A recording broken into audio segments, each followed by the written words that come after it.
कहते हैं कि हाथ में गुलाल और रंग हो, मन में उमंग हो और बसंत की तरंग हो, तभी होली आती है। और ऐसे वातावरण में खुशियों की जो लहरियाँ होती हैं वे हमारे हृदय के तारों को झंकृत करती हैं और फिर वो झंकार हमारे हृदय से निकल करके हमारी आत्मा के माध्यम से परमात्मा तक यह संदेश पहुंचाने का प्रयास करती है होली गीत के रूप में कि हमारी खुशियां ऐसे ही आगे भी बनी रहे और हमारी जो खुशियां हैं इसमें अभिवृद्धि होती रहे।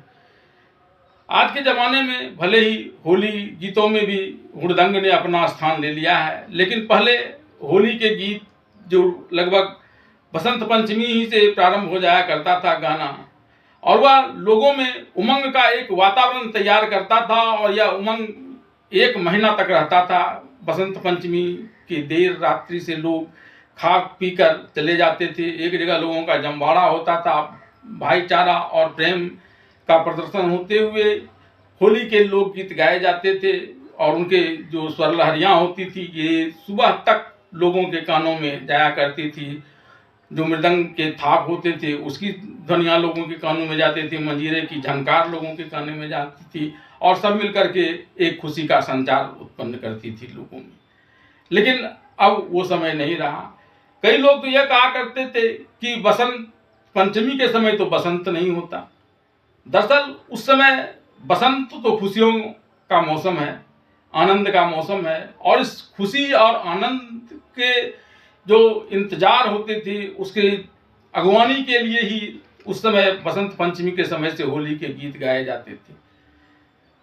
कुछ खास राग होते हैं जो होली के लिए ही विशेष रूप से प्रसिद्ध हैं और उसका हमारे मन और वातावरण पर बहुत ही महत्वपूर्ण प्रभाव पड़ता है, हमारे उमंग की अभिवृद्धि होती है। मुख्य रूप से होली के लिए 3 देवताओं को माध्यम बनाया जाता है, भगवान भोलेनाथ को, सीताराम को और राधा कृष्ण को। भगवान भोलेनाथ की बात कहें तो जितना वो समाधि के लिए प्रसिद्ध है उतने ही वे होली के लिए भी प्रसिद्ध हैं और उनकी होली को तो आज भी सुनकर आप झूम उठेंगे। खेले मसाने में होली दिगंबर, खेले मसाने में होली, खेले मसाने में होली दिगंबर, खेले मसाने में होली। रंग गुलाल नहीं कछु पास में, रंग गुलाल नहीं कछु पास में, चिता भस्म लिपटाए। बात अगर कृष्ण की करें तो होली तो बिना कृष्ण का बिल्कुल अधूरा है। वही कृष्ण जिसने जब उसको दुर्योधन को यह चुनौती दे डाली, जब उसने उसको साधारण मानव समझ करके बांधने का प्रयास किया था तो हा दुर्योधन बांध मुझे कह दिया था और फिर जो अपना दिव्य रूप दिखाया था जिसे दुर्योधन तो न देख सका लेकिन भीष्म पितामह ने देखा था। उस कृष्ण को लेकर के भी होली में जा देखिए किस प्रकार से अपनी लाचारी प्रस्तुत कर रहे हैं। जब गोपियाँ यह यशोदा के पास यह शिकायत कराती हैं कि वो रोज उनके माखन को खा जाया करते हैं। मैं नहीं रे माई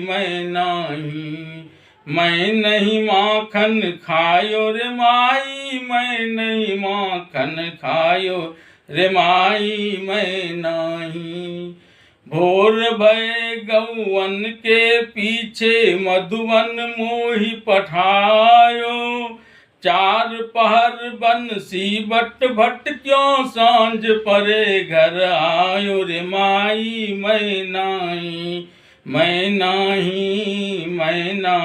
रे माई, मैं नाही।